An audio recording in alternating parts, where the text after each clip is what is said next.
Irmãos, o reverendo Flávio, ele tem bastante conteúdo para dar, diz que vai tentar dar uma corrida, porque ele quer ouvir os irmãos também. Exatamente. Então, depois do momento de exposição, nós vamos abrir para perguntas. Só peço então que vocês fiquem aí com a sua pergunta anotada para poder participar. Aqueles que estão mais atrás, quiserem vir mais à frente, porque nós tivemos um esvaziamento, fiquem à vontade, porque aí participa um pouco mais. E o pessoal dos corredores podem vir. Isso, queridos. Então eu quero fazer uso dessa sala única de escola dominical para poder interagir, né? Nem sempre o pastor consegue interagir. Os nossos sermões são monólogos, então sempre que a gente pode, eu quero interagir com vocês. Então já peço desculpas, em princípio, pela pressa, porque realmente eu gostaria de mostrar algumas coisas para vocês. E quero começar pelo nosso testemunho. Então, como eu já falei no culto, então eu e minha esposa Verônica saímos daqui de Recife em 2002 e fomos para Bangladesh. E fizemos isso, amados, porque entendemos a diferença entre necessidade e possibilidade, né? No meu culto de envio, o boletim daquele culto, o título dele, que eu escrevi, era Por que tão longe? E por que eu resolvi escrever a respeito daquilo? Porque muitos nos perguntavam, por que vocês vão para tão longe quando tem tanta necessidade aqui? E é verdade. Mas uma outra coisa também é verdade. A necessidade nunca vai acabar. Essa necessidade sempre vai surgir. Mas é importante que você faça uma distinção, não somente sobre necessidade, mas também sobre a possibilidade de atender aquela necessidade. Então, você vai ter necessidade aqui, como você tem hoje no Afeganistão, você tem hoje na China, você tem em Jerusalém. A pergunta é, qual é a possibilidade de você atacar aquele problema, atender aquela necessidade? E a minha vida mudou quando eu entendi que enquanto havia milhares de crentes para fazer o que eu estava fazendo na Igreja Presbiteriana das Graças, em alguns países do mundo não havia nem testemunha, quanto menos igreja, quanto menos ações iniciativas evangelísticas. Então, devagarzinho, a ideia dos muçulmanos, de trabalhar entre os muçulmanos, foi sendo burilada. O som tá lá na igreja? Não, né? Não, mas... Não, se for fácil, pastor, tá tranquilo, não se preocupa não. Então, se for fácil...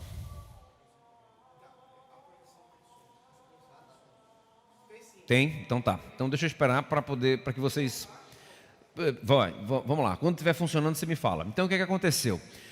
Devagarzinho, a ideia de trabalhar entre muçulmanos foi sendo burilada por Deus nos nossos corações. Por quê? Porque o fato de ser engenheiro abria portas em países islâmicos que não são abertas normalmente para pastores evangelistas. Então aquilo foi sendo trabalhado por Deus. Nós fomos devagarzinho refletindo. E em 2001, no nosso último ano do seminário, ali no SPN, nós fomos fazer uma visita a Bangladesh, a uma equipe. Pela primeira vez nós escutamos esse som.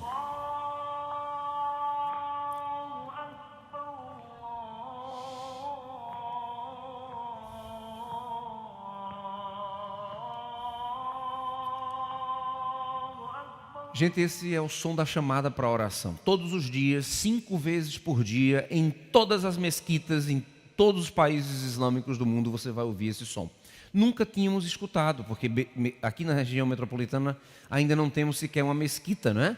Nós temos um centro islâmico no centro de Recife, mas ainda não temos uma mesquita. Fomos lá em Bangladesh e de repente estávamos ouvindo isso 5 vezes por dia, todos os dias, em várias partes, por onde quer que a gente andasse. Os muçulmanos, eles representam metade de todos os menos evangelizados, e a tendência é só aumentar. A tendência é que em 2050, os muçulmanos atinjam os 30% da população mundial, da população global, lado a lado com o cristianismo, que hoje continua sendo, juntando todas as suas tradições, a maior religião mundial. Cerca de 2 bilhões de muçulmanos não alcançados pelo Evangelho, morando em sua grande maioria na região conhecida como Ásia-Pacífico e não no norte da África e Oriente Médio, como muitos talvez esperem, né?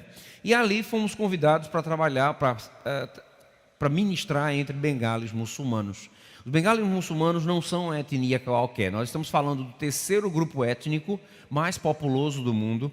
Nós estamos falando de nada mais, nada menos do que o maior povo não alcançado do mundo. A maior etnia, a mais populosa etnia, com menos de 2% de evangélicos em seu meio. Só para você ter ideia, esse mapa eu gosto muito de mostrar para que se entenda a densidade populacional de Bangladesh. Bangladesh está aqui, ó, é do lado direito do mapa. Então aqui do lado direito você vê esse pequeno território que é equivalente ao nosso Ceará, tá? Equivale ao nosso estado do Ceará. Pense em 80% da população brasileira vivendo dentro do Ceará. Isso aí é Bangladesh. 80% do Brasil vivendo dentro do Ceará equivale à densidade populacional de Bangladesh. Por isso, existem mais muçulmanos nesse pequeno território do que a soma de todos esses países em vermelho que você vê aí, salientados no norte da África e Oriente Médio. Fomos para Bangladesh, estivemos lá durante 10 anos, depois cruzamos a fronteira com a Índia, de onde também supervisionamos equipes de plantadores de igrejas em locais extremamente fechados, assim como Bangladesh, mas também o reino budista do Butão, o leste da Índia, com todos os seus desafios. A região de Bengala é conhecida pelo tigre, né? Então o tigre de Bengala é chamado assim porque o habitat natural do tigre é ali. Também é conhecido por ser o local para onde foi William Carey, o pai das missões modernas. E chegando lá, o nosso grande desafio era aprender essa língua, a sexta língua mais falada do mundo. Gente, trabalhar, levar o evangelho para lugares fechados exige aculturação, exige adaptação. Então a grande função do missionário é se aculturar para entender a cosmovisão, aprender a língua o suficiente para comunicar o evangelho na língua do coração. Não podia deixar de, como eu sempre faço, citar João 3,16 para vocês. Então aqui está João 3,16. E um dia vocês escutarão diante do Cordeiro de Deus a adoração em Bengali, tá? Mas para que vocês não tenham que esperar tanto, eu vou recitar aqui para vocês poderem dizer. Eu escutei Bengali antes da eternidade, tá bom? Diz aqui o texto: Allah manushke etomorobot korlen, zetarek matro putroke tinidan korlen, zeno dzekeu sheiputrero por imanane, shebinosto naroi, quinto aqueles bom pai. Amém, igreja? Amém, gente. Acredita em mim. Isso é João 3,16. Pode se soltar. Amém. Está traduzido. A Bíblia está traduzida em Bengali. Isso é motivo de alegria. Tá joia? Então encontramos, né? Encontramos aí essa Bíblia traduzida no Bengali. Fizemos parte de uma equipe. Acredite se quiser, quando chegamos lá não tinha nenhum dos casais. Tínhamos crianças. E quando saímos eram mais crianças do que adultos. Então Bangladesh, como creem os locais, faz bem, faz muito bem para a multiplicação. Não é à toa que eles têm aquela densidade demográfica, né? Nós experimentamos isso dentro da nossa própria equipe. Então, amados, o que a Pioneiros faz? A Pioneiros, ela ajuda as testemunhas transculturais das igrejas e comunidades locais a chegar em locais difíceis, a chegar entre povos não alcançados, em lugares fechados. É claro que a gente não consegue eliminar todos os riscos, as dificuldades, mas a gente facilita, a gente agiliza. Estava conversando com o pastor Ronaldo, vocês estão acompanhando o que está acontecendo no Afeganistão. Graças a Deus pela nossa equipe de segurança internacional. Então nós fomos capazes, essa equipe foi capaz de detectar o que estava acontecendo. Nós evacuamos uma equipe que nós tínhamos no Afeganistão 2 semanas antes de acontecer o que aconteceu na semana passada. Então graças a Deus que, pelo menos em termos de segurança dos nossos missionários, nós conseguimos poupar a todos de tudo que vocês estão vendo e assistindo e continuam a assistir do que está ocorrendo. Nesse momento eles estão num país da Europa, junto com outros refugiados afegãos, porque, entenda, o que aconteceu em Cabul semana passada, já está acontecendo em várias partes do país há anos. O Talibã vinha tomando várias áreas. O que Cabul representava era o último bastião, entende? A última base de resistência. Agora eles estão Agora eles estão soltos para fazer o que eles entenderem, né? Mas já vinha acontecendo. Então muitos são os refugiados que estão fora, e orem por esses refugiados. Eu recebi na semana passada um texto lindo falando sobre, na verdade era uma transcrição de uma amiga nossa, de uma oração feita por crentes numa igreja afegã dentro desses grupos de refugiados da Europa. E para mim foi edificante, instrutivo, pedagógico ler como eles estavam orando pelo seu próprio país, né? Então, o Senhor vai usar essas oportunidades para que nós possamos dar conta da nossa responsabilidade. Eu só peço que a igreja possa identificar essas oportunidades. Como nós vamos ver hoje à noite, infelizmente nem sempre isso acontece. Nem sempre isso acontece. Eu só espero que Deus abra os olhos da igreja, especialmente durante esse período tenebroso de politização, de polarização política que muitas vezes está confundindo a responsabilidade do crente para com a sua missão. Queridos, nós somos parte do reino de Deus. Todo reino que representamos aqui, que fizemos parte aqui, é temporário. O que vai ficar é o reino de Deus. Então eu quero crer que estaremos colocando acima de tudo, de todos, o reino de Deus e a sua justiça, como nos instrui a sua santa palavra. Vamos lá? Opa, eu perdi aqui o controle. Será que a pilha acabou? Estava acontecendo tranquilo. Desligue e liga outra vez. Opa. Pronto, voltou. Então aí estamos, eu e Verônica, novinhos, saídos daqui, né? Sem filhos, nessa época, sem filhos. Morávamos naquela casa de barro, moramos ali durante um ano para poder aprender língua, entender a cultura. E ali nós estivemos nos preparando. Essa é a vila onde nós morávamos, essa é a casa de uma outra perspectiva. Alguns vão conhecer Luiz Bernhoft, que é um colega nosso aqui da Igreja das Graças, irmão querido, que foi nos visitar. Como mostra a foto, né? Há desconforto na cara deles. Vocês estão vendo aí? E o desconforto, ele existe porque você vai comer, você vai almoçar sem talher. Então você vai ter que aprender com a mão, tem uma técnicazinha de fazer um bolinho, enfim. Mas isso, claro, isso gera desconforto. O missionário, quando vai para países fechados, diferentes assim, eles precisam reaprender as coisas básicas, usar o banheiro, por exemplo, né? Então você tem que, olha só, tiraram o trono nosso de cada dia, né? Nós que nos sentimos todos os dias como reis e rainhas, de repente deixamos de... E você tem que se adaptar, agora tem que fazer tudo diferente. Tudo isso faz parte, gente, mas vale a pena. Então esse período aí de muito sacrifício, custo, dias em que eu perguntava para Deus, eu vou aguentar? A gente vai sobreviver? A gente vai chegar lá? E não é sem dúvidas, né? Sem perguntas que a gente sobrevive. Mas o fato é que tivemos a chance de ministrar aos nossos heróis da fé. Os nossos heróis da fé estão em Bangladesh. São ex-muçulmanos trazidos para o reino do Filho do seu amor, do amor de Deus. E nós tivemos a honra, o privilégio de poder ensinar a Bíblia, treinar, fazer parte aí da vida desses queridos de uma maneira que enche o nosso coração de saudade, mas de privilégio também, né? Então hoje nós representamos a Pioneiros e a partir de Recife, no Brasil, a sede da Pioneiros está em Recife. A partir de Recife, nós enviamos aí para várias partes do mundo. O localizador de Vládia não está aqui. Eu não atualizo esse mapa já faz um tempinho, ó, mas um dia a gente chega lá. Já faz um tempinho aí que ele está desatualizado e eu simplesmente não, a gente não tem trabalhado nesse sentido. Mas um dia a gente chega lá.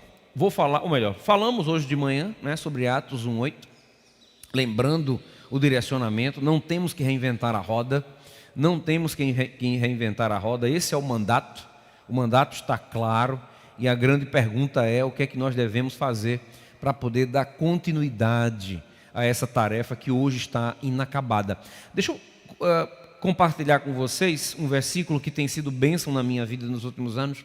E isso é uma surpresa porque eu tinha dificuldade de achar que o livro de Crônicas ia ser tão abençoador para mim, como tem sido esse versículo.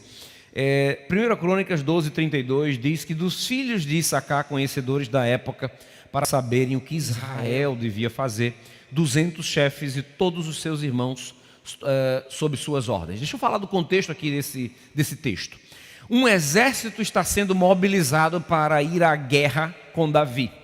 E aí, esse texto, ele vai tratar de cada tribo, ele vai falar quantos milhares foram escolhidos de cada tribo para guerrear com Davi.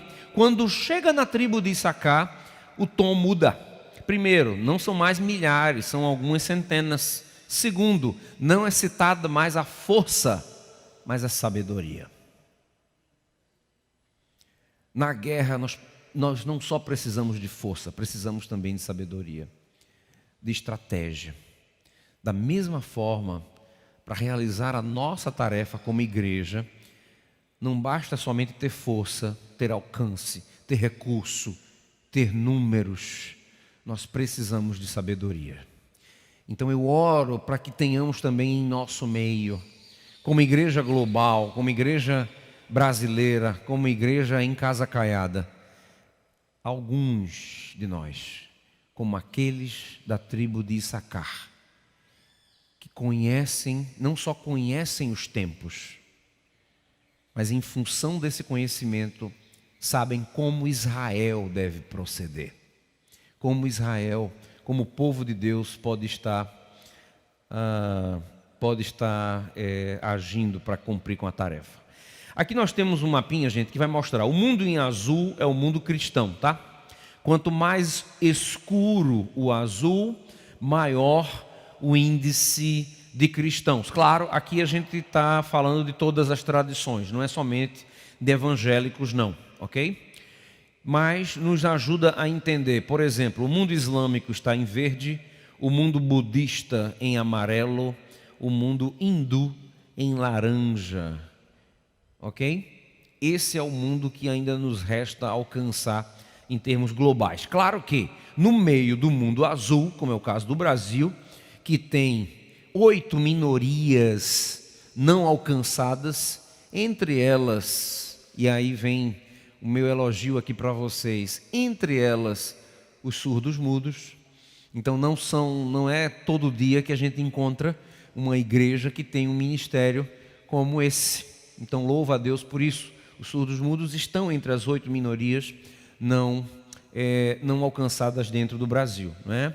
Tem alguns dados aqui que eu não quero passar para vocês, isso eu uso nas minhas aulas, mas aqui a gente não vai estar comentando. Deixa-me ver quanto tempo, joia. Deixa eu falar para vocês agora de uma realidade, tá bom, gente? Especialmente no século 21, quando a internet encurtou distâncias, quando os meios de transporte estão cada vez mais rápidos.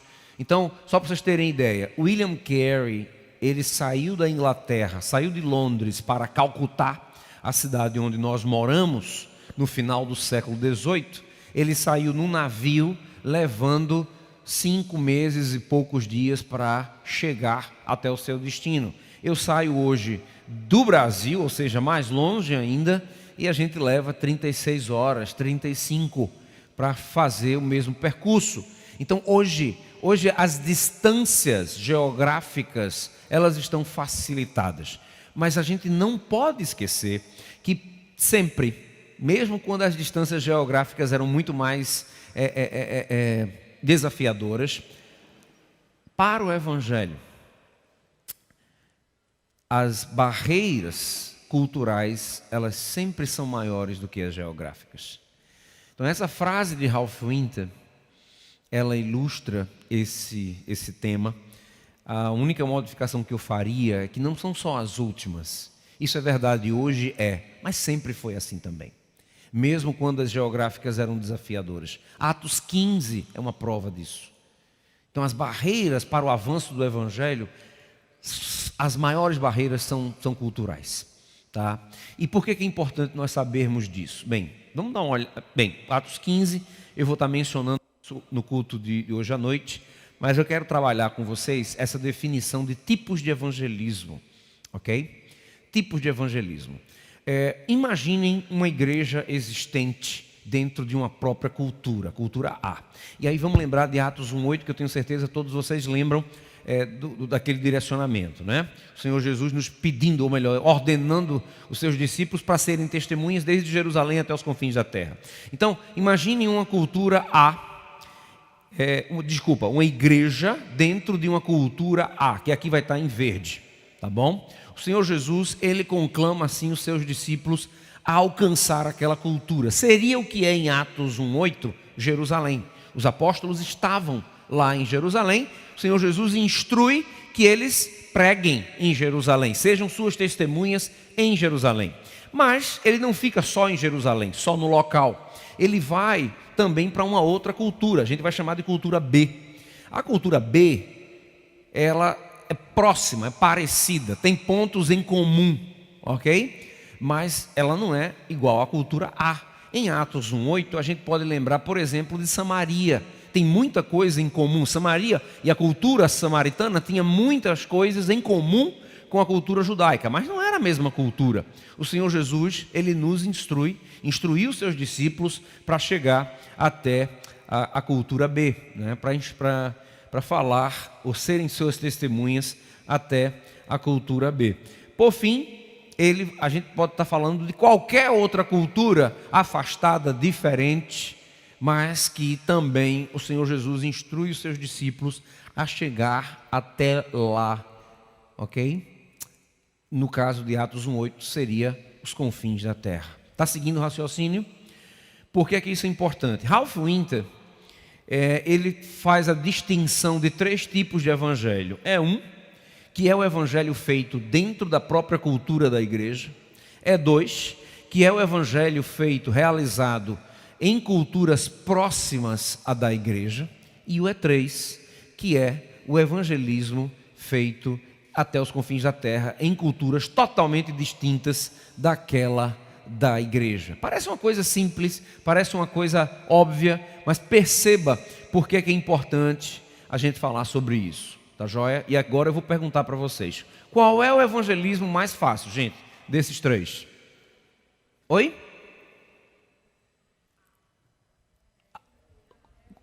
Por quê? Por que é o mais fácil?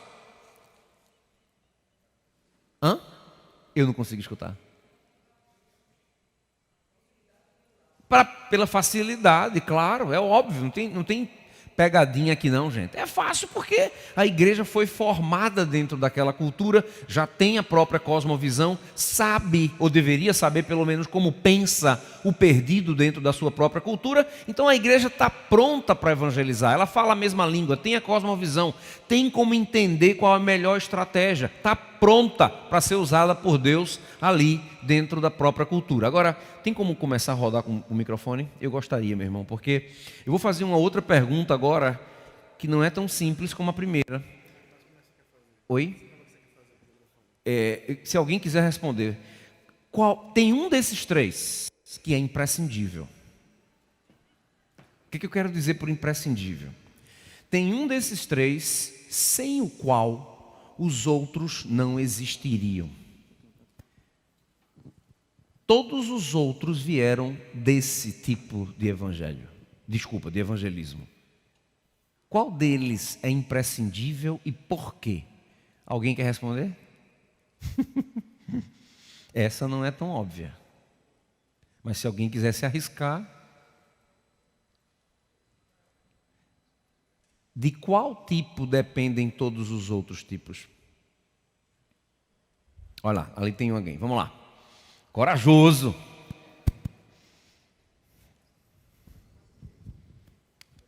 Eu acredito que seja o E1 também. Por quê? Porque você, com a facilidade maior de pregar, de preparar pessoas, ok, pode enviar para os outros. Muita gente pensa exatamente assim, né? E você está certo. Agora, siga o meu raciocínio. O E1 ele é o quê? É o evangelismo que a igreja faz dentro da sua própria cultura. Ok. Como foi que hoje no Brasil a gente faz E1? Faz. A gente sempre fez E1. Aqui no Brasil sempre existiu E1? Não. Como é que surgiu o E1 aqui? Calma, vamos devagarzinho, gente. Vocês já estão chegando na conclusão. Calma. Como é que surgiu o E1 que a gente faz aqui no Brasil? Missionários norte-americanos e europeus trouxeram o evangelho para o Brasil. Hoje a gente faz E1 porque um dia alguém fez E3. Quem levou o evangelho para a Europa e para os Estados Unidos? Outros missionários que saíram. Veja, vá puxando o fio da meada.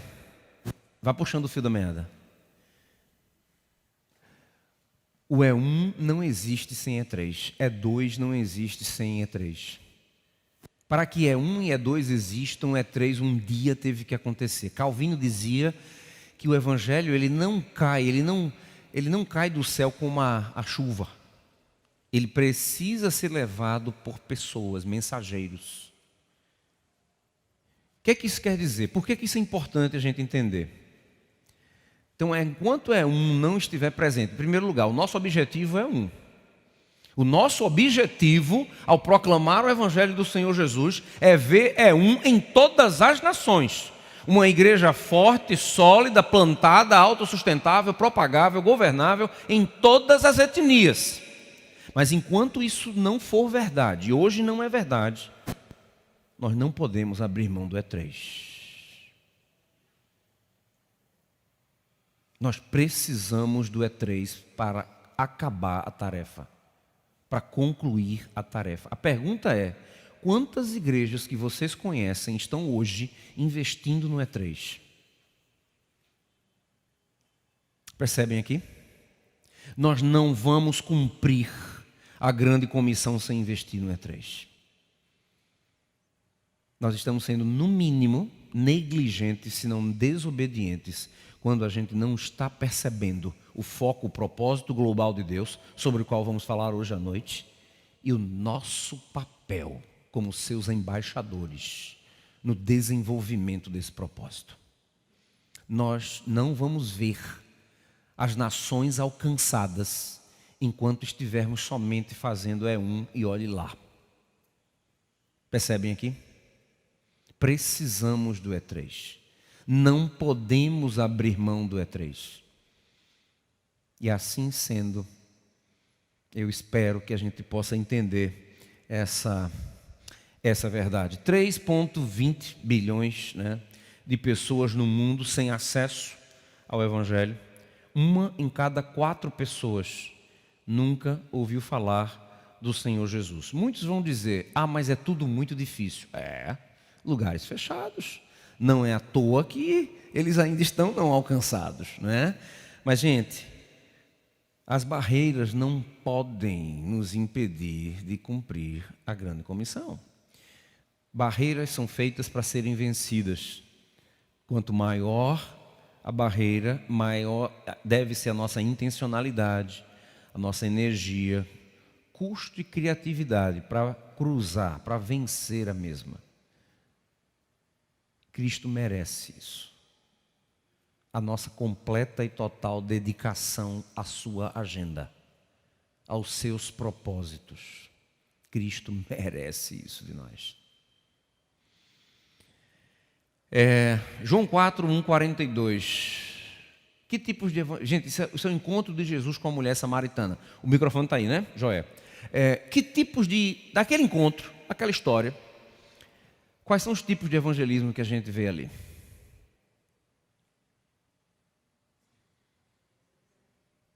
Alguém está falando? Dá o microfone, Mataus. Diz aí, Carlinha. Hein? Tá, E2 onde? Jesus falando com a samaritana. Jesus falando com a samaritana. Perfeito. Perceberam aqui? Um judeu trazendo o evangelho para uma samaritana. E2. Aí E1. A samaritana falando com os seus próximos. É aluna do Perspectivas. É aluna do Perspectivas. Aí o que acontece? O E2, ele acontece com Jesus e a samaritana vai levar o evangelho para os seus. Isso aí é o E1. Deixa eu botar uma pulga atrás da orelha de vocês. E aí não vai ser só Bíblia para responder essa não. É preciso teologia. Tem E3 aí também. Onde? Oi? Do céu para a terra. E Deus encarnando e evangelizando. Exatamente. Para alguém que misteriosamente tinha duas naturezas, a gente não consegue entender esse mistério, porque nós só temos uma natureza, a natureza humana. Mas para alguém que tinha duas naturezas, a divina e a humana, sempre que ele estava evangelizando, ele estava fazendo ao mesmo tempo. É um, é dois e sempre é três. Porque ele não era daqui. Do céu para a terra, né, Matheus? Onde é que tudo começa? Gênesis 12. Olha o E3, lá em Gênesis 12. Deus se achegando para Abraão, estabelecendo promessa, aliança, bênção. Tudo começa de um E3, gente. E a ideia é que isso possa ser propagado. E aqui estamos nós para dar continuidade à propagação daquilo que o Cristo, né, o Deus encarnado, ele começou a fazer e ensinar. Eu vou parar por aqui. Tem outras coisas aqui mas eu quero ouvir vocês. Eu quero poder ouvi-los, tá? E a ideia é que vocês entendam, percebam isso. Não há como deixar de fazer o E3 enquanto a tarefa estiver inacabada. Não há como deixar de pensar em outras nações que não conhecem a Jesus, porque nós aqui temos uma igreja crescente, sólida aqui no Brasil, e agora não é uma questão de simplesmente esperar Jesus voltar. Há muito o que fazer, há um mundo para alcançar, milhares de etnias sem o evangelho do Senhor Jesus. Não podemos nos conformar. Precisamos entender qual é o nosso papel como crentes, como indivíduos e como igreja, comunidade. Perguntas? Chega de ficar falando aqui sozinho, agora eu quero ouvir vocês. Se alguma coisa não ficou clara nos tipos de evangelismo, por favor, aproveitem para... Mas a ideia dessa estrutura, gente, é só uma estrutura, tá? É de nos fazer ajudar acerca desse cumprimento da nossa grande comissão. Ô Flávio, a gente sabendo dessas diversas barreiras, né? E usando a criatividade, a gente poderia pensar assim, por que a gente não pensa?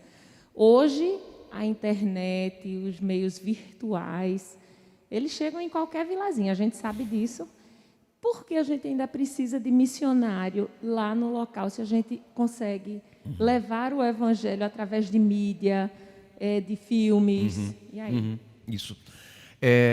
O evangelho, gente, ele foi feito para ser encarnado, perceba. O modelo a encarnação do verbo não foi somente um evento, um acontecimento que tinha que acontecer para que o plano da salvação de Deus encontrasse o seu ápice, né? Ela foi também um modelo para ser vivido. O Senhor Jesus, ou melhor, João retrata Cristo dizendo aos seus discípulos: assim como o Pai me enviou, eu também vos envio. Perceba, assim como sabe aquela distância, sabe aquela diferença que a gente faz de teoria e prática? Enquanto as pessoas... Pronto, vou dar um exemplo aqui para vocês. Antes mesmo da internet, antes mesmo dos recursos que a gente tem hoje. Mahatma Gandhi. Mahatma Gandhi foi extremamente influenciado pelo Sermão do Monte. A revolução pacífica que ele desenvolveu na Índia, e é conhecido até hoje, bem-sucedidamente, e é conhecido até hoje, né, lembrado até hoje, foi influenciada pela ideia de você orar pelo inimigo, dar a outra face. Então Mahatma Gandhi, ele foi influenciado por Cristo. Onde foi que ele ouviu falar de Jesus Cristo? Na Inglaterra, na África do Sul. Mas ele costumava dizer que ele admirava Cristo e desprezava a igreja. Porque ele não via a igreja... Só para vocês terem ideia, na África do Sul, a igreja tinha um lado para branco e um lado para negros. Então imagine como alguém que chega nessa igreja como é que... E claro, né, como Mahatma Gandhi estudava o Evangelho, como é que ele vai ver a aplicação? Não via a aplicação do que ele lia, ele não via na vida da igreja. Então ele via o quê? Tremendas incoerências. Se a vida do cristão não expressar a ortodoxia que ele diz acreditar, professa, é claro que você não vai esperar que alguém leve a sério aquela ortodoxia, por mais bíblica que ela seja. Então o Evangelho foi feito, queridos, para ser encarnado. A internet pode e deve ser usada e muito como ferramenta, como está sendo. Eu tenho colegas pioneiros que usam como ferramenta de discipulado e de evangelismo, né? Só que vai chegar um momento em que aquela pessoa vai precisar ver o Evangelho encarnado. É isso que faz com que o Instituto Haggai, ele fez uma pesquisa há 2, 3 anos atrás, muito interessante. Ele fez uma pesquisa, eu tenho esse mapinha, mas não nessa apresentação. Ele fez uma pesquisa perguntando como você veio para Cristo. 80% vieram para Cristo, ou através de parentes, ou através de amigos. Os outros misturados com diferentes outros, mas 8 em cada 10 pessoas veio para o Evangelho já agora. Isso aí é uma coisa recente, através do testemunho de gente, pessoas. Não me surpreende. Assim é pregada a mensagem mais eficaz. É quando ela é encarnada e vivida na vida de crentes. Quem mais?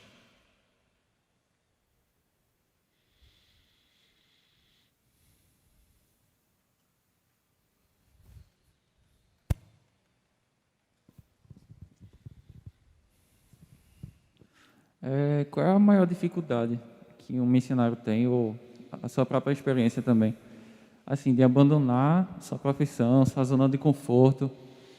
Você, eu acho que já era casado quando recebeu o chamado, né? O chamado, nós éramos noivos. Verônica já tinha um direcionamento que não era processado como casal, mas aquela conferência missionária que eu fui por intermédio dela, a convite dela, eu não sabia nem o que era aquele evento. Mudou o meu ser, a minha visão de mundo, e me fez entender, ou melhor, nos deu a chance de processar aquele chamado como casal, entendeu?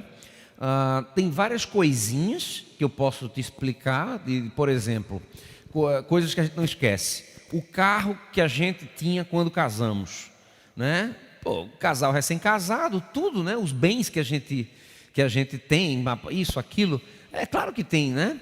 E eu lembro quando nós recebemos o sinal verde para ir para o campo, eu lembro daquela cena, eu e ela também, Verônica também lembra disso muito bem.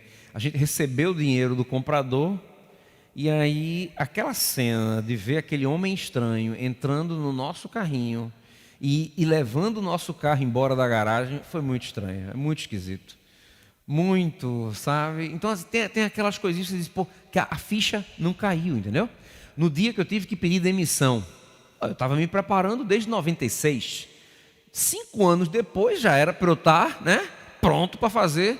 Mas no dia que eu pedi demissão, é claro que vem a pergunta, e aí? Aquele saláriozinho que desce todo dia na minha conta, todo mês. E agora, viver pela fé, viver sem vínculo empregatício, viver sem saber se as pessoas, as igrejas vão se comprometer, entende? Você fica, né? Você fica com... Mas, de novo, é aí que vem a chance, essa dificuldade dá a chance de você conhecer a Deus em áreas que você não conhecia, com uma profundidade que a estabilidade não te dá. Entende? Que a vidinha previsível não te dá. É uma chance de você poder conhecer a Deus de formas distintas. Mas em termos de dificuldade, eu vou dizer, a dificuldade maior não foi língua, pobreza, perseguição, foi estar longe da família, dos entes queridos. Como falei, perdi uma avó longe. O dia do enterro dela, sabendo, e não é uma pessoa qualquer, o Evangelho veio para a minha família através daquela avó, né? E eu não estava aqui quando ela foi enterrada, eu não estava com a minha família quando eles estavam processando o luto, né? Então, estar longe da família, ver os meus filhos crescendo longe de tio, de vó, essas são, para mim, foram as grandes dificuldades, sabe? Mas, de novo, né? Faz parte do custo. Essas dificuldades não podem nos impedir de cumprir com a nossa grande comissão. E a gente tem que crer que o Senhor vai prover. O Senhor vai prover. Quem mais? Só voltando aqui para essa pergunta, porque é interessante, porque alguns vão achar que não. O mais difícil para se alcançar os locais fechados é encontrar pessoas loucas o suficiente loucas por Jesus, tá? Loucas por Jesus o suficiente para abrir mão de conforto, cultura, amigos, relacionamentos e ir embora. Não. Eu tenho hoje, na Pioneiros, pessoas com esse perfil. Não estão lá fora hoje porque falta de sustento. Então hoje está faltando missionários que estejam aqui, segurando o outro lado da corda. Percebe aqui? Então o mais difícil não tem sido encontrar pessoas dispostas aí. Tem sido igrejas com visão missionária, igrejas que entendam o seu papel dentro da obra, dentro da tarefa global. Crentes que paguem o preço de talvez não trocar de carro todo ano, de não trocar o celular quando aparece um modelo super novo. Crentes que possam priorizar a obra do Senhor mais do que qualquer outra coisa nas suas vidas. Tratar daquilo que é essencial e deixar o que é secundário como secundário e não inverter essa ordem. Então, infelizmente, o mais fácil hoje é o que a gente mais precisa. Alguém mais? 4 minutinhos. A gente tem 4 minutinhos aqui e a gente encerra.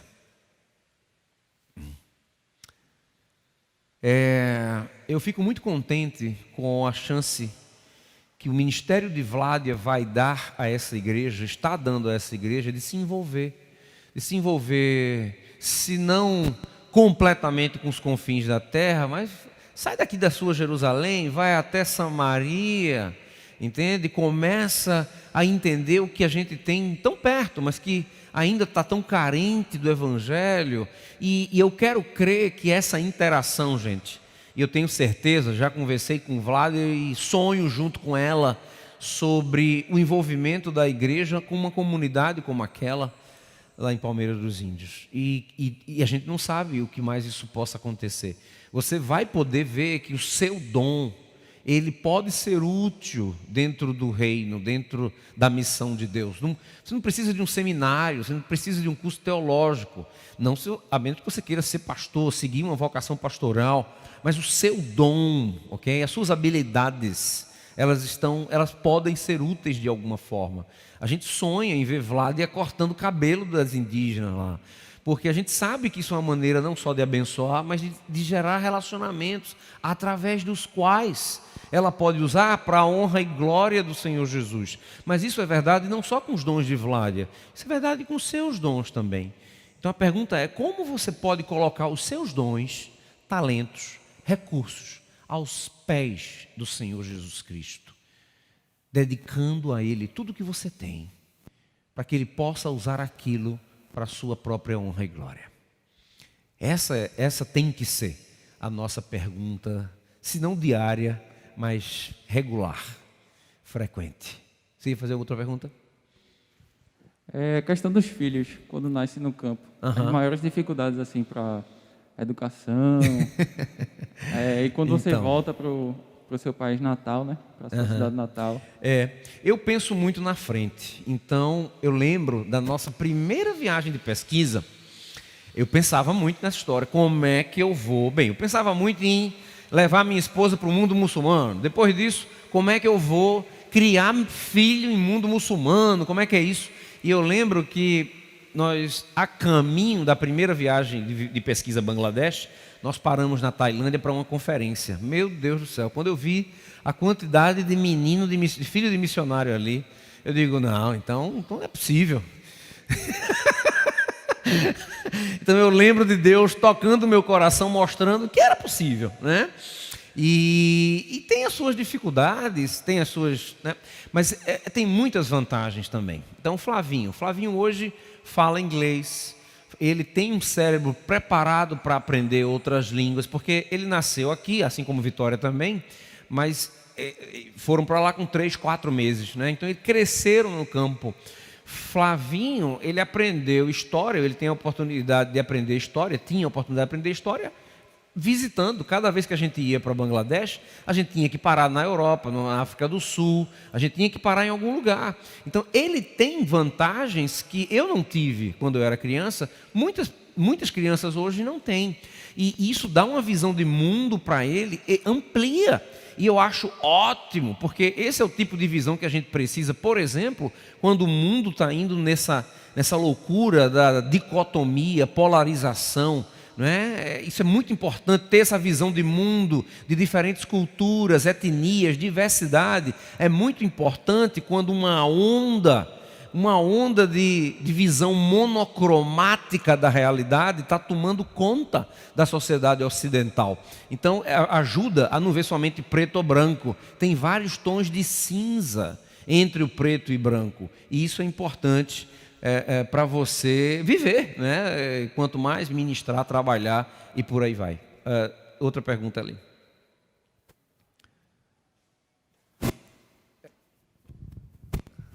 Ô Flávio, fala um pouquinho sobre a lida com o muçulmano. Como é a estratégia, as abordagens, as dificuldades que existem em fazer amizade com o muçulmano.